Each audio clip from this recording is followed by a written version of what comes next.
Hello and welcome back. So far we have understood how a decision tree model works on a classification setup. We have actually built a model using decision tree classifier from scikit-learn also. Let us try to understand how decision tree works on a regression setup. To explain this, I have taken a simple dataset, the baseball hitters database, and in that we have got hits, runs and all that other information, and the salary a person is getting. So to understand the concept of decision tree regressor, I have taken 3 columns from this data: hits, years of experience and salary. So using this small data set, right, we'll understand how decision tree works. If you look at this particular diagram, it actually explains how decision tree makes predictions on a regression setup. If a person's years of experience is less than 4.5, the salary is going to be 225k. If a person's salary is greater than or equal to 4.5 and hits are less than 117.5, the salary is going to be 465.92k. If it is greater than or equal to 117.5, the salary is going to be 949.17k. How did we got these numbers? They are nothing but from the train set, whoever's experience is less than 4.5, it took all the salaries and took a mean of it and said that is the prediction. And the same way, whoever's years of experience is greater than or equal to 4.5 and hits less than 117.5, it took the mean of all those records from the train set, mean salaries of the records from the train set, and said that is the prediction. And on the this side also the same thing. If you look at these these conditions, right, we have taken on the train set the years of experience less than 4.5 and calculated mean. That's the prediction, right? Whoever comes in with less than 4.5 years of experience, for all those persons the prediction is going to be this much. Okay, whoever comes in and whose experience is greater than or equal to 4.5 and hits less than 117.5, their salary is going to be this much. And whoever's years of experience is greater than or equal to 4.5 and hits greater than or equal to 117.5, their salary is going to be this much.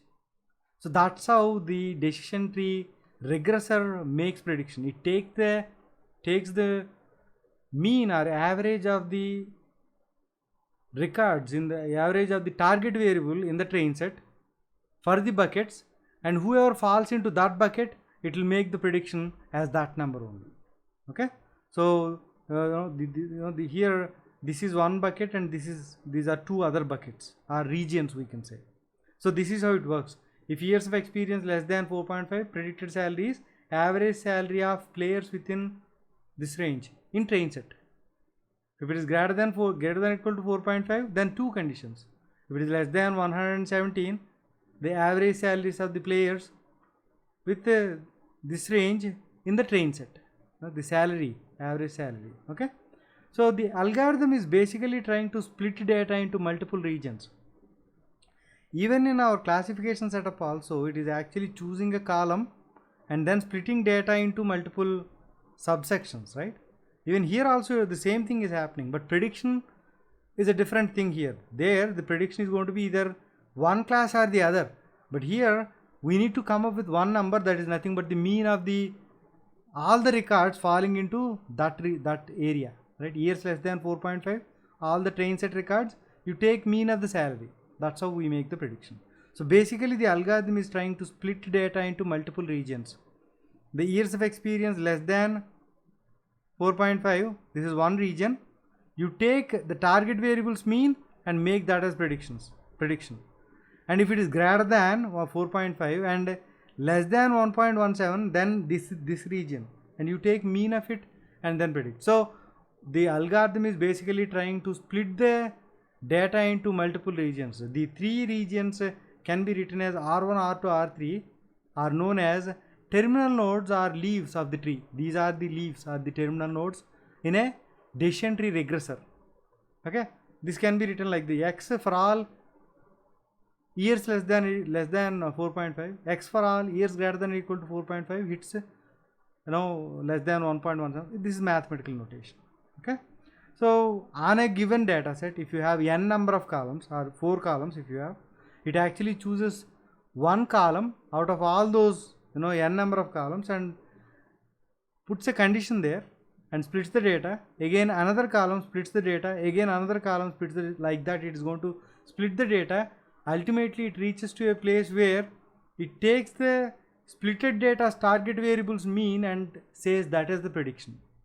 Okay, so it is basically splitting the data into multiple regions. How will it choose this x1 as the first feature to split, x2 as the second feature to split, x3 as the third feature to split? We'll know that in next session. So in classification setup also we have chosen the best feature to split on, right? If you look at the previous example, first we splitted the data on outlook based on Gini index or information gain at the value, right? The less impure, the best feature, right? Like that in regression also there are mathematical calculations that need to be done by the algorithm to choose the feature to split on. So we'll see that in coming class. Thank you.